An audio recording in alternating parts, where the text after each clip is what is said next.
আরে সকাল সকাল যাবো একটা জায়গায়, আয় আয় তোর মুখটা দেখতে হইলো। কিরে বন্ধু আমু?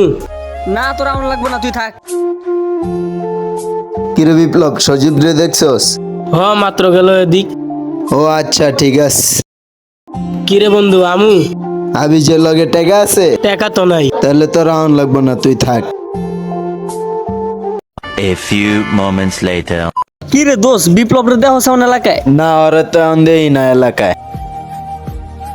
কি রে বিপ্লব, তুই এতদিন পর কোন জায়গাতে বেরোলি? গেছিলাম একটু এলাকার বাইরে, আইলাম তো এবারে পার্টি দিতে। এই ল টাকা ল, তোরা পার্টি কর। কি রে বিপ্লব, তুই কই যাস? তোদের তো টাকা লাগবো, তোদের তো বন্ধু লাগতো না। আমি কই যাই জানি লাভ আছে, তোরা যা পার্টি কর। এটাই কি বাস্তবতা? টাকা থাকলে সব পাওয়া যায়।